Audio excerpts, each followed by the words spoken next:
Hey, you'd think that your closest friends and family would be the first ones to celebrate you getting your stress managed and under control. But here's the uncomfortable truth is that sometimes they don't. Sometimes, without them even realizing it, they want you to stay stuck in that stress cycle you're in. Not because they're bad people, and most certainly not because they don't love you, but because you stepping out of your stress and reclaiming your life puts their perspective of things at risk. Today, I want to break this down. I want to talk about why it happens, what it looks like, and more importantly, what you can do about it. People get the version of you that is always on. In fact, many people, that's all they've known of you is someone who's always on. For me, for example, I've always been the girl that got shit done. It didn't matter if I was a teenager in the home to going to work in an office, working in the emergency department, it didn't matter. I was always the one that was dependable and I got shit done. Maybe you're the one that says yes to everything, right? You're the one that plans all of the receptions, all of the parties. Maybe you're the one that plans the family vacations, like I did. If we ever went to a Disney park, I was the one that PM'd it or project managed it from beginning to end. And while I loved doing that, the reality is it was an additional burden on top of all the other things I was doing. This version of you is predictable. They know exactly what you're about. They know exactly how you're going to show up and perform. They know exactly what boundaries you are willing or not willing to enforce. And that makes them comfortable because it serves them in some way. It's just human nature. But when you start saying no to things, no to planning that event, or no to staying at work late, or when you start saying no to sacrificing your weekends or your evenings to other things, it disrupts their own comfort zone. It means that they may have to step up where they don't want to step up because you've been filling that space forever. I have a perfect example of this. When I started establishing boundaries in my adult life, and I would say like in my mid to late 20s, especially when I went down to South Florida to work as a registered nurse, I started to find my boundaries and find my person in that experience. And I started saying no to things that my parents were asking of me. And I'll never forget this because the way I responded and the way I behaved and the way I acted and how I looked, and I had lost some weight and I had all this confidence.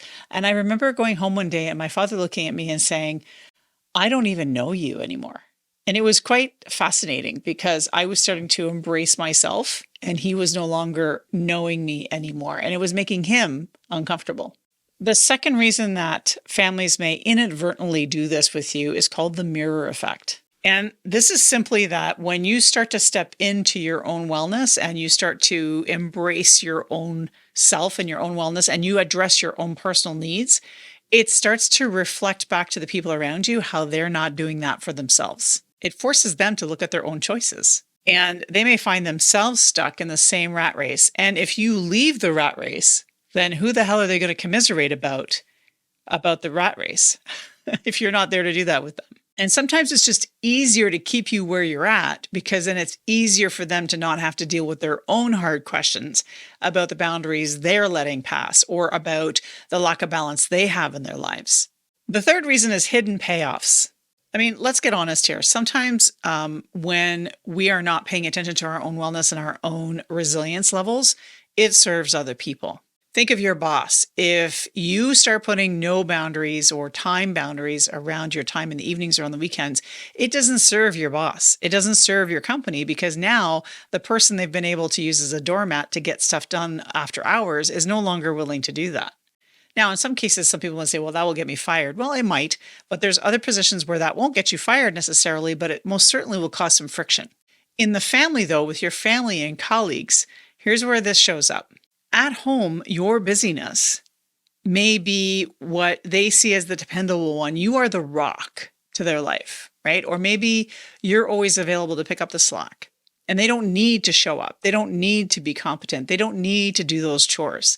They don't need to step up in any way, shape, or form because you're always there doing that for them. Your overcommitment makes everybody else's lives easier, but your own. And when you take that away, those unspoken beliefs start to cause friction. They may not even realize that this dynamic is at play, by the way. They might just do it subconsciously. But it can absolutely drive resistance to your taking care of yourself. So what does this look like for you in real life? You're going to start hearing things like my father said to me, you've changed. You're not the same person I used to know. Or you might hear things like, "You're too busy for us now." Or, "Wow, somebody's hotty toddy, hoity toity, too good for us to come out and play with us on the weekends anymore."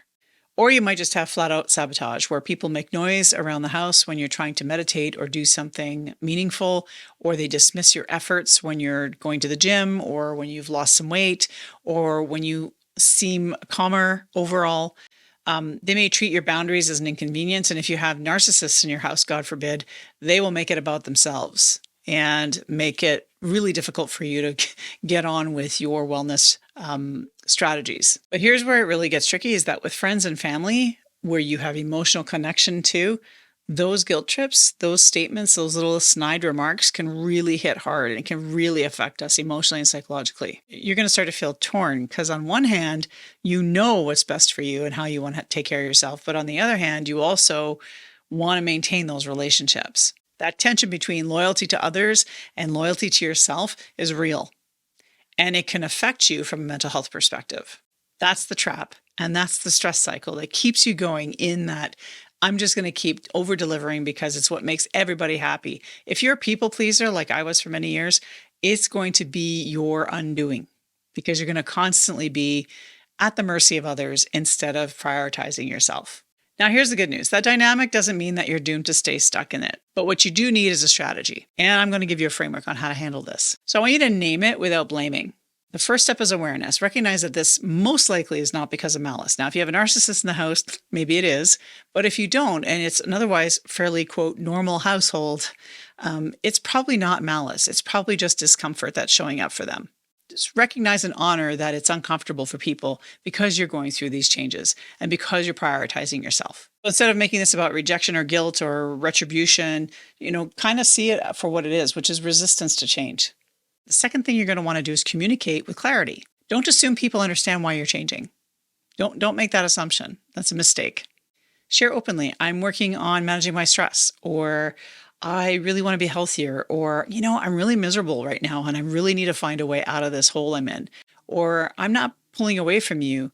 It's about showing up better, or maybe I want to be a better wife, mother, sister, daughter, whatever it is, but share openly what your rationale is for what you're doing and why you're doing it. This clarity helps to shift the narrative from "you're abandoning me" to "you're investing yourself in yourself so that you can show up more positively in the world that you're in, so that they'll get a better version of you at the end of the day.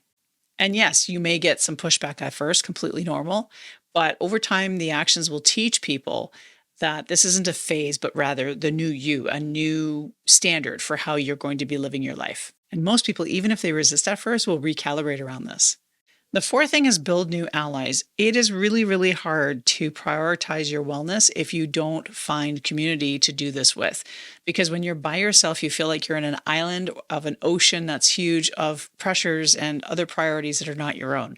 So the one thing you need to do is build allyship, either in an online group, or maybe a coaching group, or maybe a wellness group, or maybe with a therapist, or maybe with some friends who are improving their own personal lives in terms of health and wellness. Whatever the case, find a group, a community of people who are like-minded like you and who are trying to improve their lives and make their lives feel less stressful. It's really important to be around people who get you and get what it is you're trying to do. You can also work with people like me. So if you need some support in the implementation of your own wellness strategies and you don't know where to start, there's links down below. You can start there, and I can certainly point you in the right direction.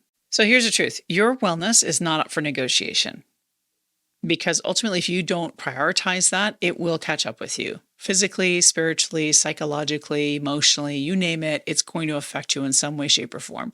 And the more you delay and the longer you put off taking action, the worse it's going to get for you. If you keep waiting for everybody around you to get comfortable with what you're doing, you're never going to make progress. But if you choose to regulate and to focus and to change the narrative around that stress cycle, you set a new standard for yourself.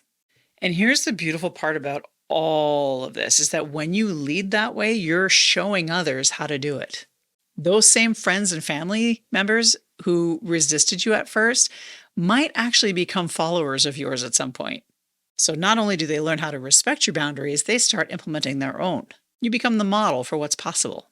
And if they don't, hey, you're still standing stronger, more resilient, more clear, more capable. Let me leave you with one last question. Have you ever felt pushback from people when you tried to take better care of yourself or when you tried to implement something that was going to make you feel more resilient or stronger or that would reduce your stress? Drop it in the comments. I'd love to hear your experience. And if you'd like a clear roadmap on how to start escaping the stress cycle, I have my leadership energy and stress resilience scorecard link down below. It will help you assess where your resilience is lacking and where your stress is affecting you in your life. It shows you exactly where you're leaking energy, and it'll give you immediate steps to start following and start shifting the narrative of that stress cycle for yourself. If you got anything out of today's episode, make sure you like, subscribe, follow, do all the things, because it really does help push this content out to other people just like you who maybe need to hear this message. It's completely free, and about 90% of you watching this are unsubscribed right now.